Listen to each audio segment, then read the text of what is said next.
1 week season. Bam, the nation, I do that. We are back. And if you caught last episode, well, not last episode, but the episode I was just live with, you know who the guest is for today. And that is my good friend and longtime partner. That sounds kind of weird, but in not that way. Tod Burros. Tod, how we doing today, my dude? Oh, hi. I was just about to take a cough drop. Oh, no. I was backstage and I was enjoying it. I thought the intro would be a little longer because I'm kind of a blowhard myself. I figured you might be. No, dude, get right to it. We just got off back home in the 1 week season streets. Yes, sir. I'm excited to talk to you some more. Yeah, and you say some more. We just got off of a little over an hour talking best ball stuff over on Run to Daylight. If you are catching this and missed that, head on over to Todd's channel. Was it also on your Twitter? It is, and but you can look it up, YouTube, Run to Daylight, and yeah, so catch that show because we got through a lot of very, very good best ball stuff. We're going to reverse roles now. In that episode, Tod interviewed me. I will now be the interviewer, and Tod will be the interviewee. Again, if you want to catch the last show, Todd's Twitter handle is right there. It'll be there or on YouTube at Run to Daylight. Tod, one of the things that I think you excel at that you don't get enough credit for when we're talking about fantasy analyst stuff is your ability to kind of hit the tape and find these sleepers, we'll call them in best ball terms. Last time we spoke before getting on this today was probably about 2.5, 3 weeks ago. And you mentioned Alec Ayomanor as a player that could vastly exceed where he was being drafted. That's just one example, but talk to me a little bit about your process of analyzing, and we'll just keep it to rookies, analyzing rookies as they're coming into the league, kind of being early on guys. What are you looking for and kind of how do you distinguish these players? I mean, I always seem to have the ability since I was little. I've watched football since it was 3 channels and you only got 2 games a week. So I just always felt that I could see when someone was special. When I look at tape, I'm best at running backs. I can see I've gotten better at wide receivers and tight ends, but I'm best at running backs. And with running backs, what I'm looking for is that one skill that's going to translate and make someone that's in that top 10% of people in the league at that skill. Something, I remember a few years ago, God, I can't remember this guy's name, but a lot of the famous analysts were really on this one guy. And I wasn't. I said he was from Oregon. I don't remember his name. But I was like, he does everything okay, but that's not what works in the NFL because you need that one skill to separate you.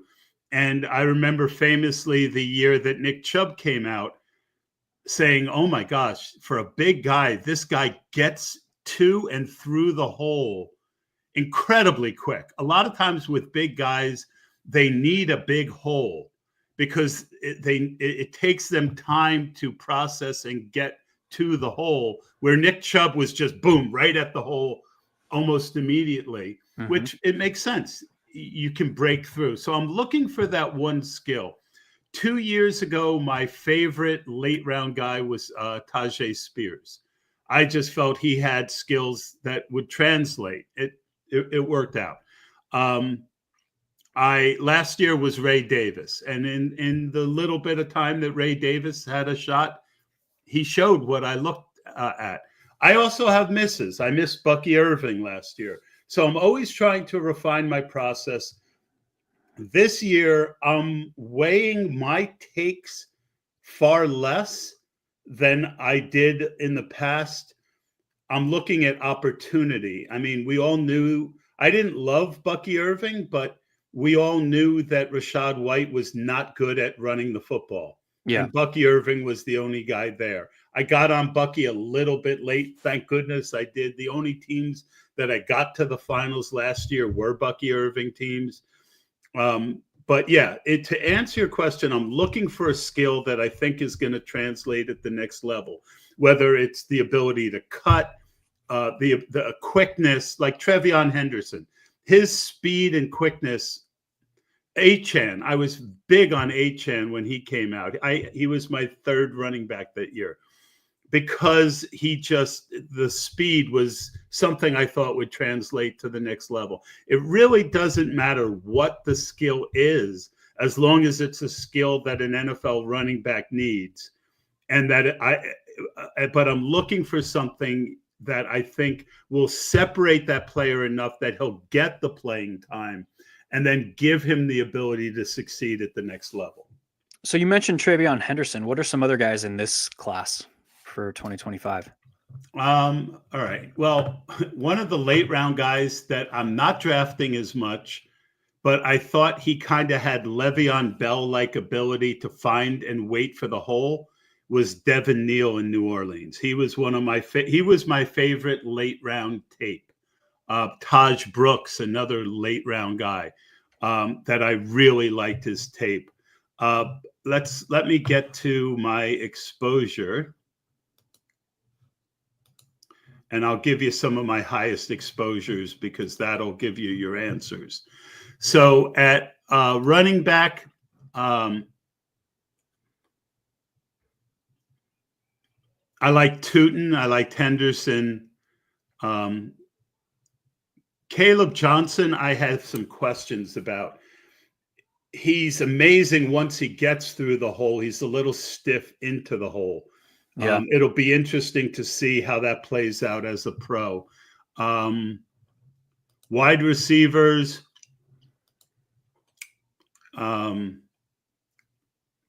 Let's see. I like Jalen Noel for his ability at where he's being drafted. Alec Ayamanur, Jalen Royals, all these guys, I think, if they get the opportunity, have the skills. This was not the best draft. Yeah. You know, like if you're looking at a lot of guys in my top ownership who were guys last year, Guarendo. I mean, I wasn't a big Guarendo guy last year coming out. But when he got the chance, he averaged 5 yards a carry, and now he's going really late for a Sanford. You know, they liked him enough that they let Mason go. Mitchell and Mason go. Yeah. And you're going to worry about Jordan James? I'm not. Okay. What about one name we didn't hear was RJ Harvey? How are you seeing him? I didn't like him, but he's really, he's a guy that I forced myself to take. Kind of my lesson, you know, where opportunity, but, you know, I was mixing him in. Let me see how much I got a Harvey. I bet it's right around even or slightly under. I'm at 8.1%. So if I'm wrong, I'm not going to get killed, but I'm not going to invest in a guy I didn't like. But the opportunity is the interesting thing about him is, they added Dobbins. Dobbins' ADP went up about 5 rounds, and Harvey's barely down a round. Yeah. Now, those two things don't make sense together to me. So I'm hoping that as we move closer to the season, it becomes more and more apparent that Dobbins is the lead guy and that Harvey is someone we need a little luck with. It's 6th round, 5th, 6th round. I don't want to guess on playing time. Yeah, that's fair. That's fair. I will say I don't know how I feel about J.K. Dobbins. Once he went to Denver, they seem to like RJ Harvey. He was one of their targets entering the draft. Sean Payton has the coach speak index. Sean Payton has the worst. But sometimes it does work out. So Sean Payton's really hard because he tells you a lot of bullshit. Yeah. We love you, Sean. We don't. I know that was complete. We don't hate you, but we don't love you. All right, man, we're going to shift gears here. You talked a little bit about last year and the way that you kind of adjusted your draft strategy, particularly speaking to like your player analysis. What other kind of takeaways from being like making mistakes last year or being wrong that you're trying to look to improve upon this year? I had the worst advance rate I've ever had. Part of it was that I chose the wrong players. I faded Barkley and Henry, but I wasn't alone. If you're on Twitter, I think most fantasy analysts were fading those guys last year. But my big mistake was I went from a guy who always cared a lot about advance rate to a guy who almost laughed at it. Mm-hmm. And not in every way, but I went from someone who would do zero running back occasionally to someone who built almost exclusively hero and zero teams last year. And my biggest lesson for this year, we talked on our pod about the running back position. Mm-hmm. And, you were talking about guys like Jarquez Hunter and Marshawn Lloyd and when you take them and when you don't. I'm kind of back to my whole mixed drink thing that JM always liked my mixed drink analogy. If the drink has too much alcohol, it's overwhelming. If it doesn't have enough alcohol, it's boring. I want my running back rooms to have enough built-in volume that I'm not bleeding points in the beginning of the year. So that's one of my biggest focuses of this year is to make sure I'm still building a lot of hero and zero teams, but I'm doing it and making sure I've got 2 or 3 of Kenneth Walker, Caleb Johnson, Tony Pollard, Jordan Mason, guys, Aaron Jones, guys who we know are going to have, at least enough volume unless there's injury that I'm not just bleeding points while I'm waiting for chaos to unlock my late running backs. So I'm still taking a lot of those late.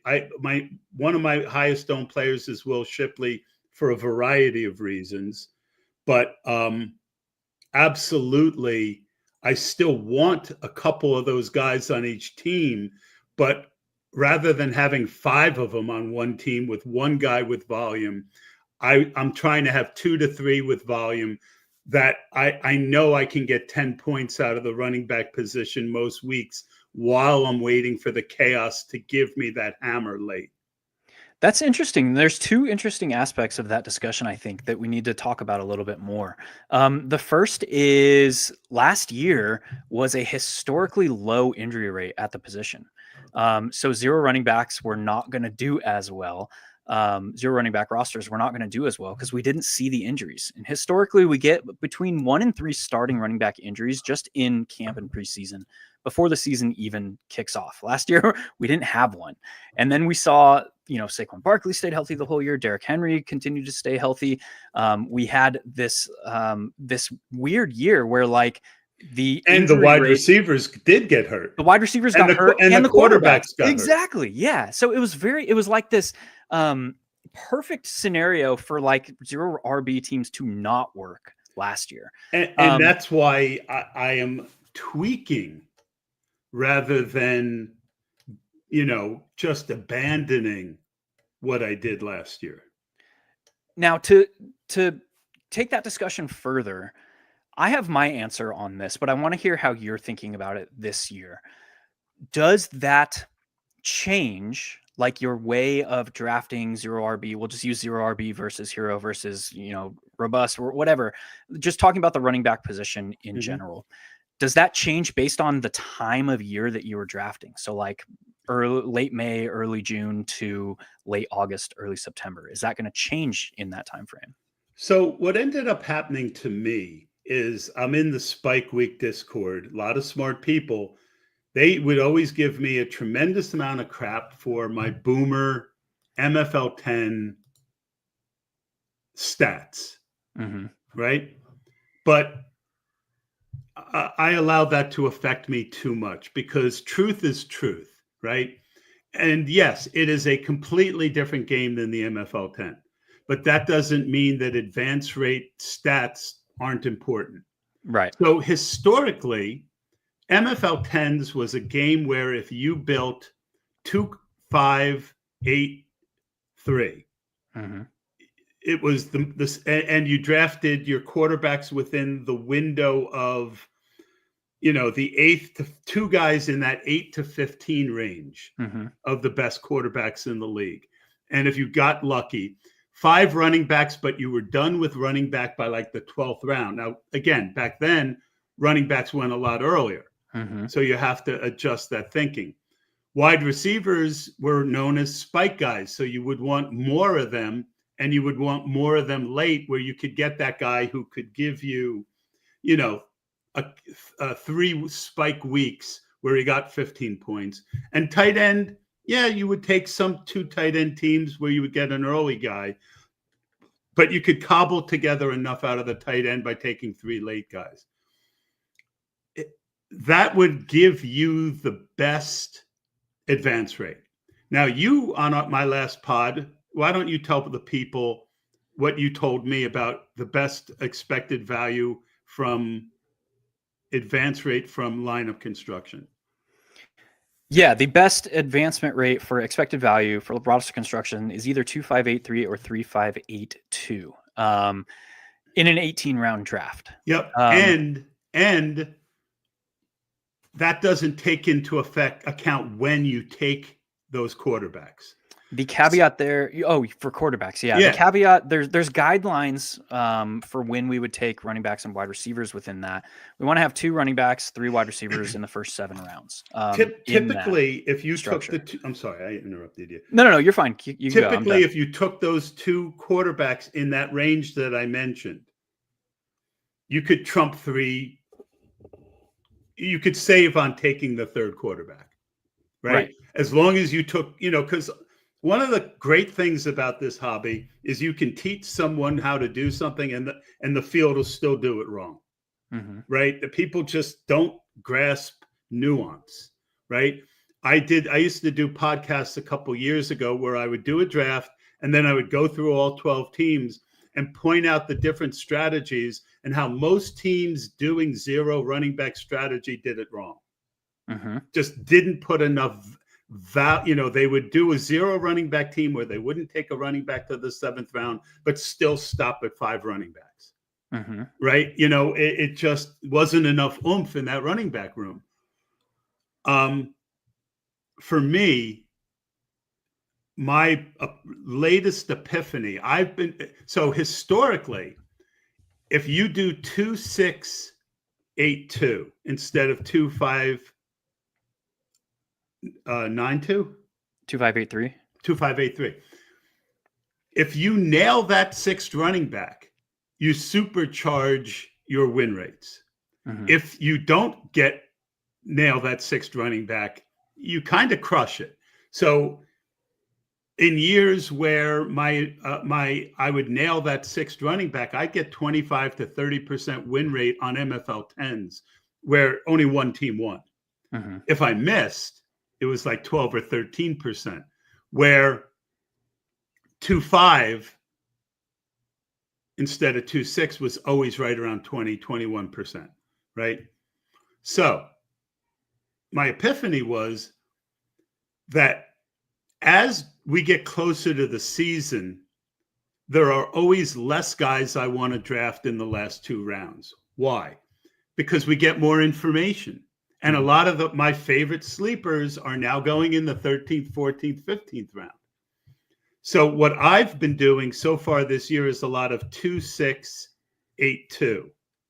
I draft my quarterbacks and tight ends within certain windows where I feel I get enough value out of each position. I make sure most drafts I've got 5 wide receivers within the first 8 to 10 rounds. And I make sure that I've got enough running backs, as I mentioned, that while I'm taking the shot on these late running backs late, I've also got enough volume that I'm not falling 200 points behind by week 5, hoping to get an injury at the running back position. So what I'm going to do is I'm going to switch back over to 2-5 and either 9-3 or 9-2 or 8-3. Or add a third quarterback, but I'm going to stop at running back earlier, kind of like an old MFL 10. Yeah. You mentioned like the pockets of window that you're looking to draft your quarterbacks, your tight ends. Do you have a cutoff by names somewhere where you're looking to get your QB2 or your tight end 2 to stop at 2? In general, guys? Michael Penix is my last quarterback. I'm very high on the upside of that team. And Brenton Strange is my kind of cutoff. Henry or Strange is kind of my cutoff for 2 tight ends. I've been a little more restrictive, I think, in my 2-2 builds. I think I want 2 quarterbacks by Dak. Is he? Yeah, he's before. He's moved up a lot. He's like 10th round now. He's moved up almost 2 rounds. Yeah, so it used to be Dak. Back then. And then for tight end, I've been really finding a comfy pocket by stopping at 2 around like Tucker Kraft. So a little bit more restrictive. I don't think that's wrong.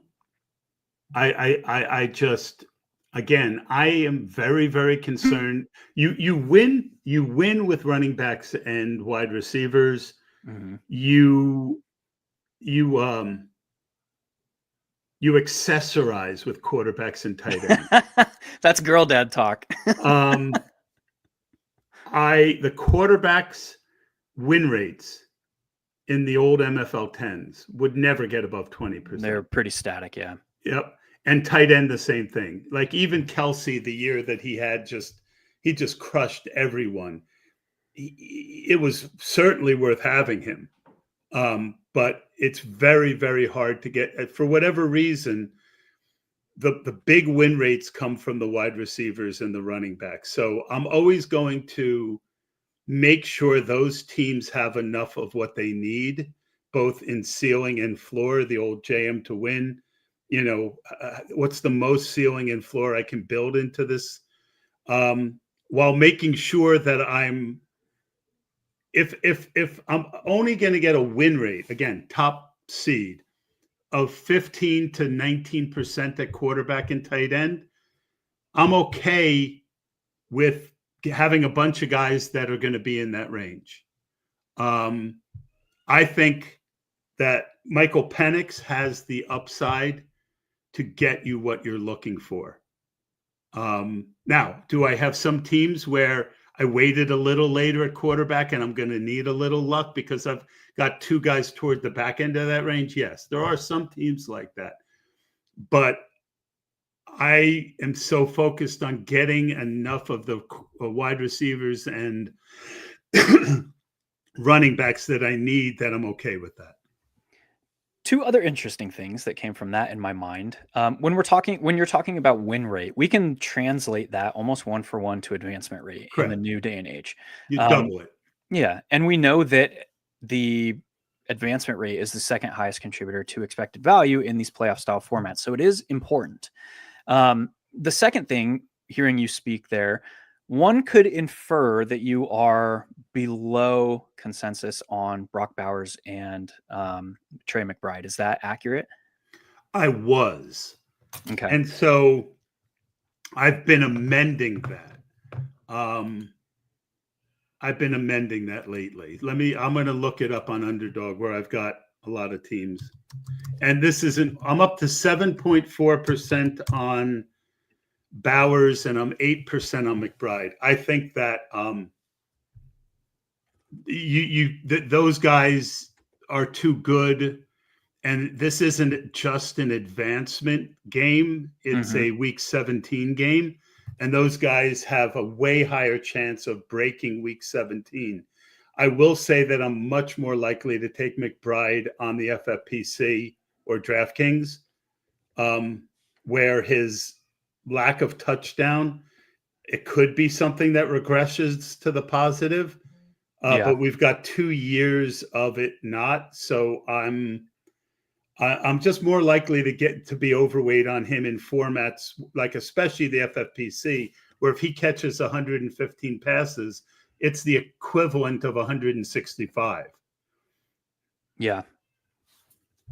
Yeah, I am. Let me see. I've got 13.8% Bowers, and this is just BBM. I'm through about 80 drafts and 3.8% McBride. So maybe I need to massage that. But I have been below consensus on those two for the opportunity cost of missing top tier running backs and wide receivers in that discussion. I really feel like there's we talked about this on my pod. I feel like after Ladd McConkey, there's a huge drop off. Yeah. In guys that I want to draft. It's and that's why I've started mixing those two in more, because I don't feel that I'm giving. I feel I can find the T. Higgins and the Tyreek, is more of a risk reward guy. Devontae Adams. I feel like I can get a lot more of those guys.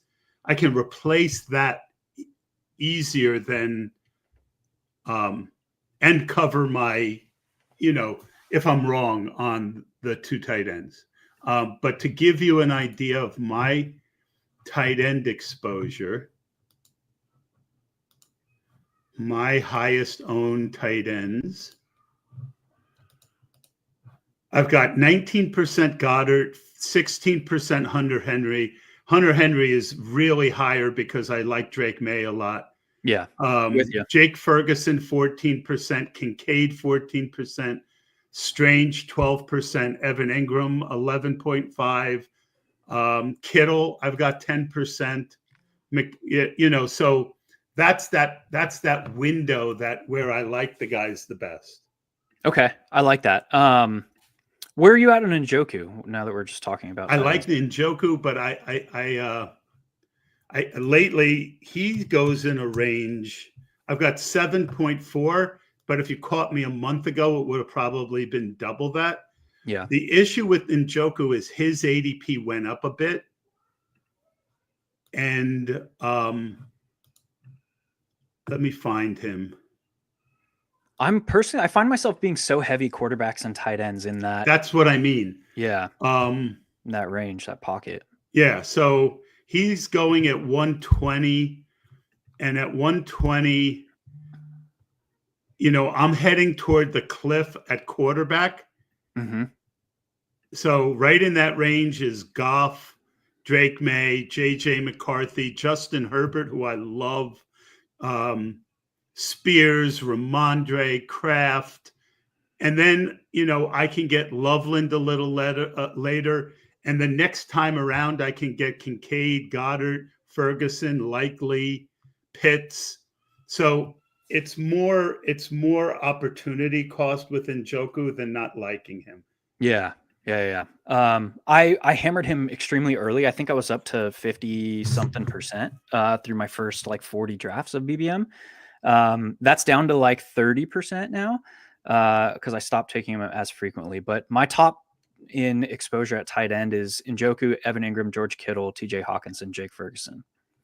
I like Hawkinson, but again, he's a kind of a guy that I feel that I can, if I get two in that window, I can make up the advantage that Hawkinson's going to give me. Yeah, that's completely fair. Y'all, thanks for coming on and hanging out with us today. This has been incredible. If you like what you see, follow Todd on Twitter. Head up over to his YouTube at Run to Daylight. His Twitter handle is right over there, Best Ball NFL. And head on over to 1 Week Season, man. Sign up, just poke around, sign up for Best Ball Plus. You can get the basics package for just $29 currently and $79 for the Best Ball Plus, which gets you access to 2 additional theoretical training sessions per week, where you hear Mike talk about DraftKings and drafters. You hear me talk about the underdog stuff. So check us out, man. We're going to shift gears again here, Todd. Another thing that I really wanted to get into, you mentioned, or you teased this when we were talking the last hour we spoke about tricking the pods. Talk to me a little bit about what you mean by that and what goes into that. All right.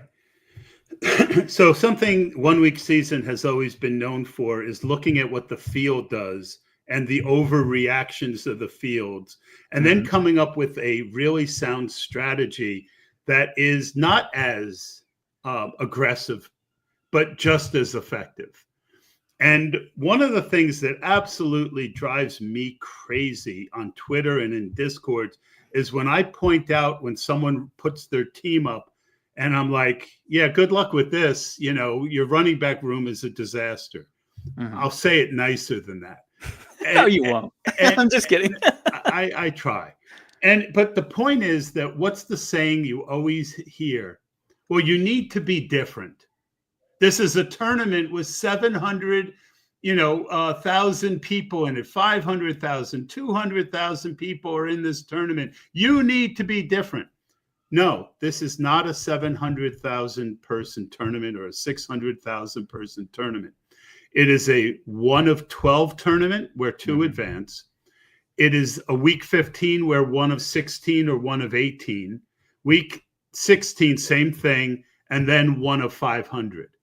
So I don't need to bleed expected value to be different. Right. So what I have called tricking the pods is building a team to advance, but have something in it that will allow me to be unique without bleeding value. And the number one thing I found is to draft the backup running back along with the quarterback. And you might ask why. And another way to do it is to draft 2 guys from the same stack without the quarterback is another way. Because what happens?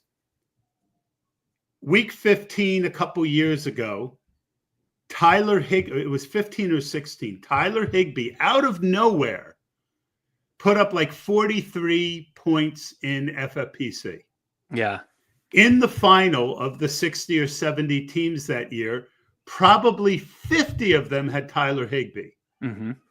But because Higbee had so many good weeks, and because he was on so few teams with other Rams, there was almost no Ram running back or Ram receiver in that final. So tricking the pod is coming up with a way where if you get a huge week out of one guy on a football team, he is most likely going to disqualify most of the other players on his team from advancing. In that week, yeah. That week. So my favorite this year is, we talked about it, is Will Shipley with Jalen Hurts. Not only do you get the benefit I'm talking about, but the Eagles are much more likely to pass if Barkley goes down. Right? But let's say that part of it is out of the equation. I take Marshawn Lloyd with Jordan Love. Josh Jacobs gets injured. Week 16, Marshawn Lloyd runs for 150 yards and 3 touchdowns. And the Lions win. I mean, the Packers win that week 28-21. But the advance rate for Marshawn Lloyd is through the roof. It means that Jordan Love and his receivers didn't do much that week. You are going to have very few Jordan Love stacks in the finals. I've tricked the pod. I still get Lloyd. Lloyd can give me 15 points while Jordan Love goes off, right? It's not like, and I've also spent very little to trick the pod. The beauty of Higbee that year was he was like a second or last round pick, right? If you can find that guy who can have a week late that just is the score you need to have, everyone else on that team is going to be low on going forward. If you've got that team, you have tricked the pod. I love that. And you teased this the last time we spoke, but I had no idea what you were talking about. And I think that is super, super sharp. And it really plays into something that the field really isn't thinking about a lot. And that is constricting ownership numbers as we progress in these playoff style formats. Like you said, a couple years ago, Devontae Adams, like in week 15, went off.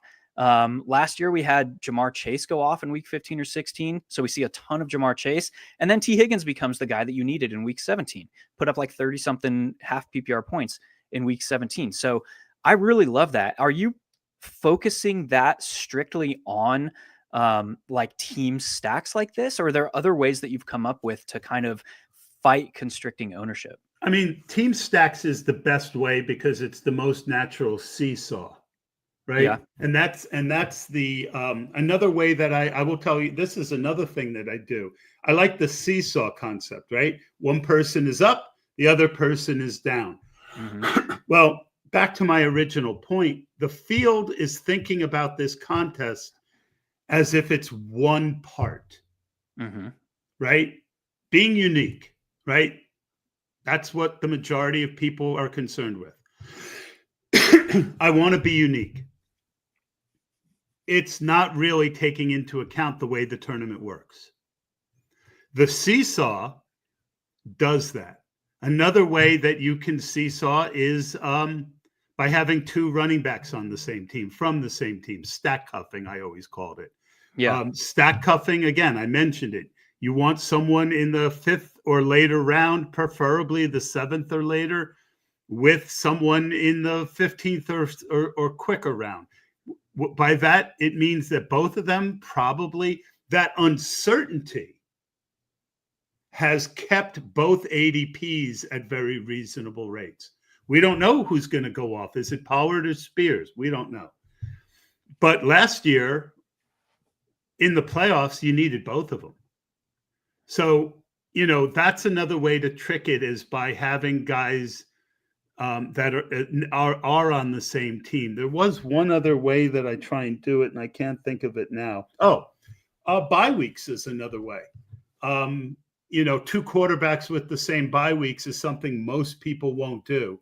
Mm-hmm. But because most people won't do it, I'm willing to do it, because let's say I give up 20 points at quarterback that week, right? I only have two quarterbacks. They both have the same bye weeks. It's going to be very low owned. I gave up 20 points. Okay. But I get 2 weeks where I get the high score from both, right? I have a chance to make up half of that 20 points. And then in the playoff weeks, I have two quarterbacks who can go off. And in the finals, you're gonna, let's say I have, let me look at bye weeks real quick. Week 10 is a big one. Week 14 and 12 are big ones this year too. I'm just gonna look at two quarterbacks that have the same. It doesn't matter what the bye week is. Mm-hmm. All right. So Kyler Murray has week 8 and Trevor Lawrence has week 8. So people are going to shy away from putting those two together without a third quarterback. If Kyler goes nuclear week 16, his seesaw is up here, right? Mm-hmm. Lawrence's is down here. But week 17, now Lawrence is going to be extremely low owned, because very few people are going. If Kyler puts up 45 points in week 16, there's going to be almost no Lawrence in the finals. Because they share the same bye. That's another way that the seesaw can work. I like that. I hadn't thought about it at the quarterback position. I found myself like not shying away from quarterbacks with the same bye. I just always found myself adding Anthony Richardson or Tyler Shuck to them at the end. And I don't do that because, again, that's a sign of weakness to me. Oh, come on now. It is. I believe in two, for me, not for you. If you believe in three quarterbacks and the advance rate are just as good, that's a perfectly sound strategy. That's a good one there in the chat. But if you think about it, only reason I'm taking that quarterback as my quarterback number 2, I'm only taking Lawrence with Kyler if I have Brian Thomas or Travis Hunter. I'm not taking him just to take him. I'm taking him to complete a stack that I'm going to have all year that I think that is the best way to enhance my overall team. I'm not going to shy away because I'm going to bleed 20 points that I can get half of back. Because I get 2 quarterbacks, let's say in week 9 and week 10, because I had 2 guys on bye week 8. I'm gonna make up some of those points most likely. So, and then the other factor for me on that is the fact that it's not an MFL 10 where only one team advances, but 2 teams advance, and you see the second team get through with far less points in a lot of these pods. So for all those reasons, that stack is the best way to make my team the best team. It gives me some uniqueness in the playoff weeks. It also, I get 2 shots at the other 2 weeks when I've got both of them, when I would have only had one quarterback that week. All those reasons, I don't even look at bye weeks anymore. I just don't, and if that's what costs me advance rate, I'm building the best team that I can. And if I'm bleeding a little bit of points, I wrote about this 10 years ago about not to give up bye weeks. If it's the best player for my team, I don't care. In that discussion of the seesaw, the tricking the pods, I think I'm going to get you on to this team before we're done here, but we need to talk about the Jaguars. So you said that when we're stat cuffing, when you're doing this seesaw effect, you typically don't like to invest in teams with like 3 potential options, as we have with the Jacksonville Jaguars. Because you're wasting 2. I'm sorry, finish your question. No, because we have Travis Etienne, we have Bashal Tootin, we have Tank Bigsby. I think in that specific, and this is my opinion here, I'm heavily invested in that backfield. Just because Liam Cohen, we know he likes to get running backs in space. We saw it all year last year. They do all kinds of interesting things with screens, with dump offs, with chip and goes. He utilizes that running back room very, very interestingly. And yes, like the Jaguars don't have the offensive line that the Tampa Bay Buccaneers had last year, so it's not a perfect 1-for-1. But when I look at like what is going to be successful, and this goes back to like player eval and analysis, what is going to be most successful in a Liam Cohen offense? I think it's Bashal Tootin, and I think it is Tank Bigsby. I'm kind of just left Travis Etienne for dead. So in my mind, if I make that bet and I'm looking to play the stat cuff game or play the seesaw game, I think that Bashal Tootin and Tank Bigsby carry a lot of upside there in this whole macro discussion that you're talking about. So I think it's wrong, but not terribly so. I'll take it. Because if you draft a lot of Tootin and Bigsby and Etienne is the answer, most of the teams with both of them aren't going to advance. It's just too much capital to bleed. Right. So in 3 teams, if I really felt like you did, I would be much more likely to try and get 20% of each one of them on different teams. Independently. Yeah.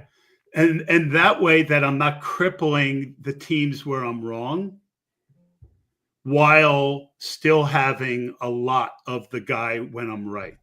Where I stack cuff is where I want to grab that backfield. Mm-hmm.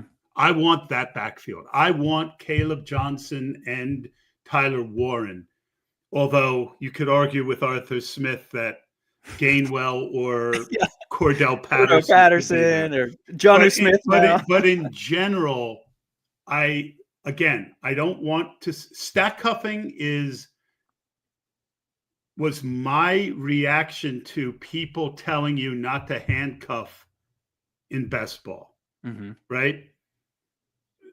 The logic of the crowd is you don't want to back up your 2nd round running back with a 15th round. Because people are going to have the 15 rounder alone. Yeah. So I still agree with that. I don't want Barkley and Shipley on the same team, right? I would rather take Jarquez Rogers or Hunter. I'd rather take Marshawn Lloyd there, hoping to get both. But stack cuffing, I like because Pollard and Spears, as I mentioned, each one of them at ADP can hit your lineup enough to pay off their ADP without any injuries. But if you get Spears missing 3 games, Pollard is likely to crush in those 3 weeks. And vice versa. So again, the seesaw, I want to make sure if that one end of the seesaw goes down, the other end is going up. Okay. I see. I'm still going to draft fucking Vaishal Tootin. You can't make me not. I'm just kidding. I like Tootin, but there's definitely some holes in his game as well. His tape. I'm actually I've backed off him, and I think it's a bit of a mistake because of where his ADP's dropped accordingly. I think he's a great guy who might not start the season as the number one. He could be the Bucky Irving, right? But again, Bucky Irving was an anomaly. Sean Tucker was there, but all the facts pointed to Bucky being that guy. So, again, I'm trying to put myself in situations where if the seesaw tips, I'm winning. I don't want the seesaw to tip. If Bigsby gets hurt and Vaishal Tootin's the backup, I'm going to hate life. And unfortunately, right now, all 3 of them, like we had this discussion in the Spike Week. What if the answer to the Dallas running back situation is none of them? That all of Javonte, Blue, and Sanders play, and all of them are mid. That's my stance. And so I would never stack cuff that team. I've taken a stand on when I do draft someone on that team, it's Javonte, because he's got the 3-down skill set. He's cheap. He had that knee injury 3 years ago. There's still a chance he gets back some of his explosiveness. I can tell myself that story. I mean, we've seen Miles Sanders. One thing I don't like to draft in best ball is guys who've been given opportunities a couple times in the past and not done anything with it. Yeah, I'm with you there. We're running up on, I got to get out of here. My daughter's got a birthday party to get to, but I want to ask you one more question and let you just kind of take us home here. There isn't a lot of fantasy analyst type stuff out there for FFPC format.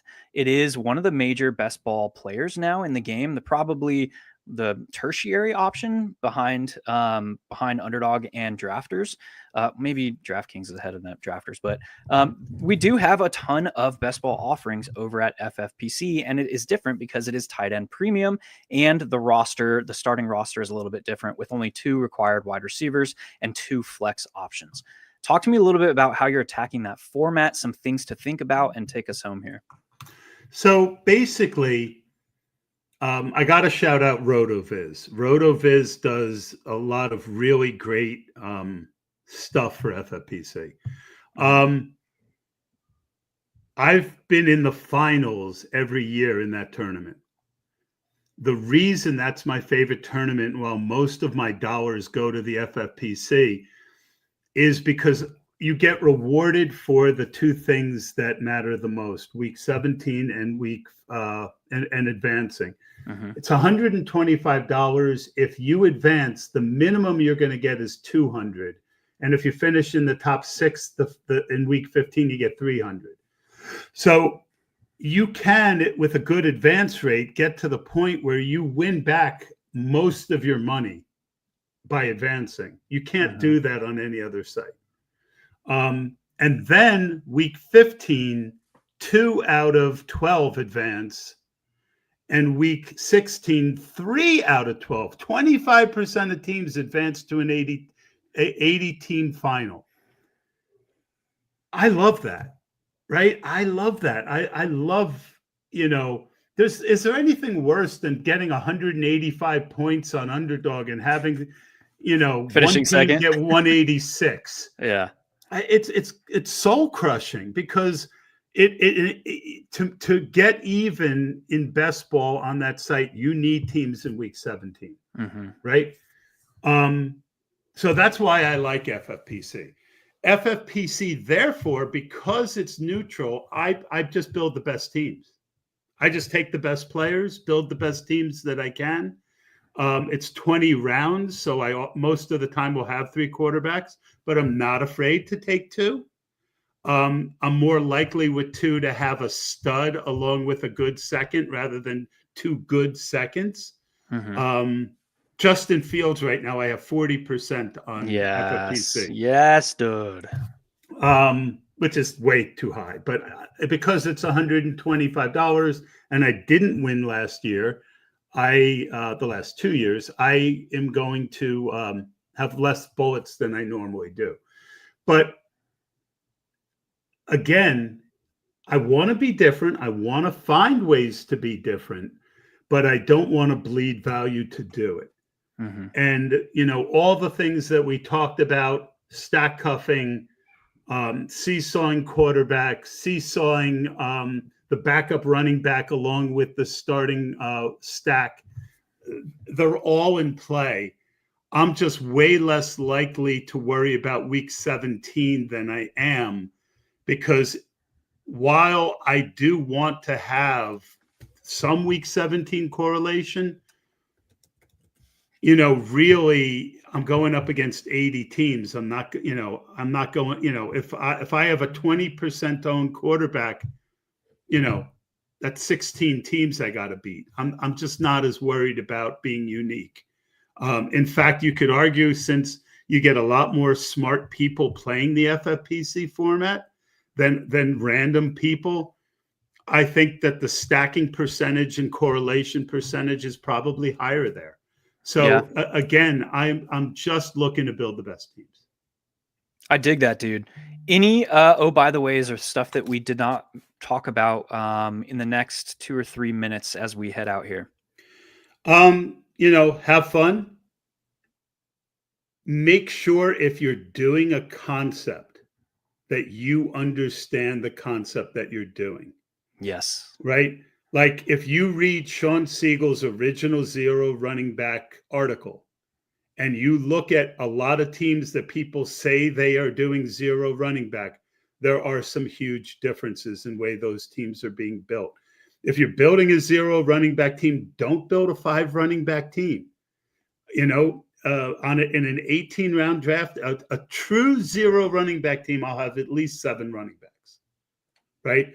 If I have almost no floor at running back, I need my numbers to make up for not having that built-in volume.